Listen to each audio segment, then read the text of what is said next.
Hello friends, welcome to my channel. இன்றைக்கி நம்ம வீடியோவில் கொத்தவரங்காய் புளிக்குழம்பு எப்படி செய்கிறதுன்னு பார்க்கலாமா? அசல் மீன் குழம்பு டேஸ்ட்டில் சூப்பரான புளிக்குழம்பு எப்படி செய்கிறதுன்னு பார்க்கலாம். ஃபஸ்ட்டு நீங்கள் கொத்தவரங்காய் இந்த மாதிரி கட் பண்ணி எடுத்துக்கோங்க. அதாவது ரெண்டு எட்ஜஸ்மே ரெண்டு சைடுலையுமே இந்த மாதிரி கட் பண்ணி எடுத்துக்கோங்க. அதுக்கடுத்து இந்த மாதிரி ஸ்மால் பீசஸாக நீங்கள் கட் பண்ணி எடுத்துக்கோங்க. இப்போ உங்களுக்கு எவ்வளவு தேவையோ அவ்வளவு கொத்தவரங்காய் நீங்கள் எடுத்துக்கலாம். ஸோ இந்த கொத்தவரங்காய் பேர் சீனி வரக்கான்னு சொல்லுவாங்க, கொத்தவரங்காயும் சொல்லுவாங்க. ஆனால் இது ரொம்ப ஹெல்த்தியான வெஜிடபிள். ஓகே, நெக்ஸ்ட்டு ஒரு குட்டி பவுல் எடுத்துக்கோங்க. அதில் லெமன் சைஸ் அளவு புளி ஆட் பண்ணிக்கோங்க. ஒரு கப் அளவு நீங்கள் தண்ணி ஆட் பண்ணிக்கோங்க. நெக்ஸ்ட்டு ஒரு பேன் எடுத்துக்கோங்க. அதில் கொஞ்சமாக எண்ணெய் சேர்த்துக்கோங்க. எண்ணெய் காஞ்சதுக்கு அப்புறமா நீங்கள் கட் பண்ணி வச்சுருக்கிற கொத்தவரங்காய் நீங்கள் ஆட் பண்ணிக்கலாம். ஸோ இந்த மாதிரி நீங்கள் கொத்தவரங்காய் லைட்டாக வதக்கி அதுக்கப்புறம் நீங்கள் புளிக்குழம்புல சேர்க்குறப்ப டேஸ்ட்டு வேறு லெவலில் இருக்கும். ஸோ அதனால் ஃபஸ்ட்டு ஒரு பேன் எடுத்து இந்த மாதிரி எண்ணெய் ஊற்றி கொஞ்சமாக இந்த கொத்தவரங்காயை போட்டு வதக்கி எடுத்துக்கலாம். இந்த கொத்தவரங்காய் ரொம்ப கிறிஸ்பியாக ஆகிடக்கூடாது, லைட்டாக குக் ஆகணும். அதே மாதிரி கொஞ்சமாக கலர் சேஞ்ச் ஆனால் போதும். ஸோ அது வரைக்கும் வதக்கணும். ரொம்ப கிறிஸ்பியாலாம் வதக்கிடாதீங்க. உங்களுக்கு பார்த்தாலே தெரியும். நீங்கள் இந்த மாதிரி உங்களுக்கு கலர் நல்லா சேஞ்ச் ஆகும்.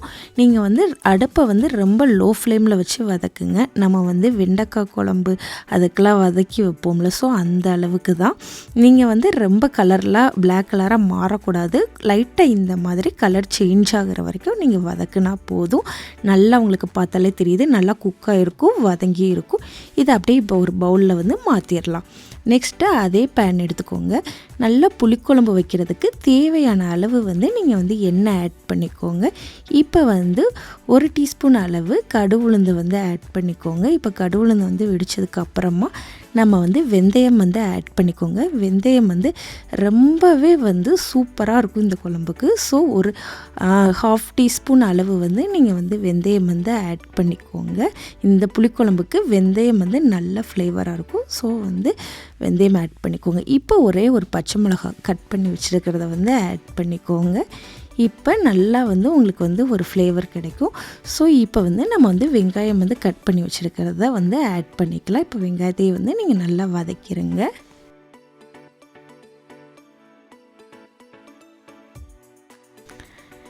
இப்போ வெங்காயம் நல்லா கலர் சேஞ்ச் ஆகணும். ஸோ அது வரைக்கும் நல்லா வதக்கிடுங்க.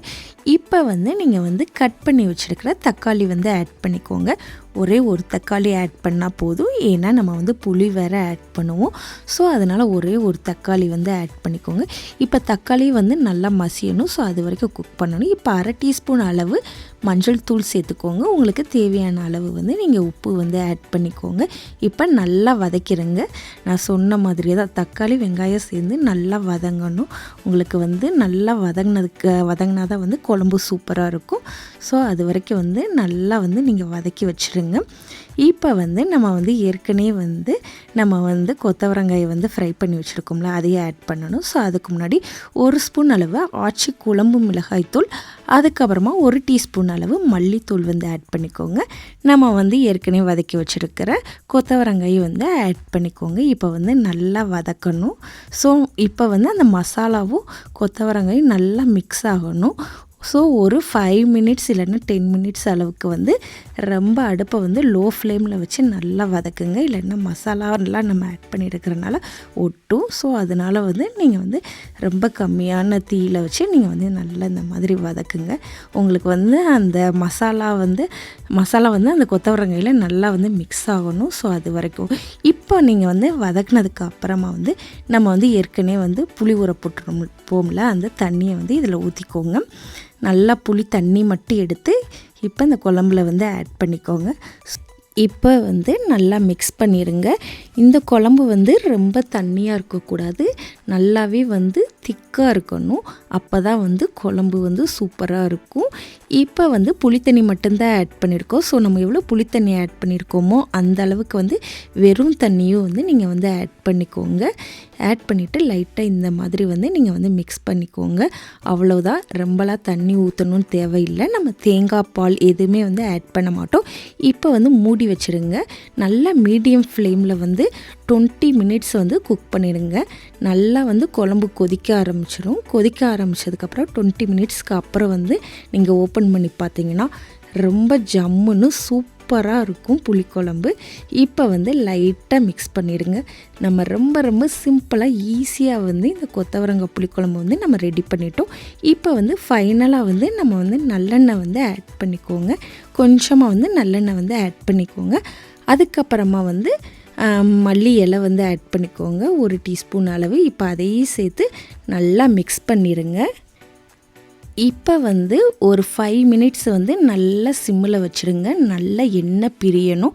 எண்ணெய் பிரியிற வரைக்கும் வந்து கொஞ்சம் வெயிட் பண்ணுங்கள். சூப்பரான கொத்தவரங்காய் புளிக்குழம்பு வந்து ரெடி ஆயிடுச்சு. கண்டிப்பாக வந்து நீங்கள் ட்ரை பண்ணி பார்த்துட்டு எப்படி இருக்குன்றதை வந்து சொல்லுங்கள். டேஸ்ட் வந்து செம்ம சூப்பராக இருக்கும். உங்களுக்கு வந்து என்னோடய வீடியோ பிடிச்சிருந்துச்சுன்னா மறக்காமல் நம்ம சேனலை வந்து சப்ஸ்கிரைப் பண்ணிடுங்க. இப்போ பார்த்தீங்களா, குழம்பு சூப்பராக எண்ணெய் பிரிய வந்துடுச்சு. அவ்வளவுதான். இதை ஒரே ஒரு கரண்டி மட்டும் நம்ம சாப்பாட்டில் ஊற்றி சாப்பிட்டா போதும். எவ்வளவு சாப்பாடுனாலும் சாப்பிடலாம். டேஸ்ட்டு வந்து அவ்வளோ சூப்பராக இருக்கும். மீன் குழம்பே தோற்று போயிடும், அந்த அளவுக்கு வந்து டேஸ்ட்டாக இருக்கும். மறக்காமல் நம்ம சேனலை வந்து சப்ஸ்கிரைப் பண்ணிடுங்க. பாய்.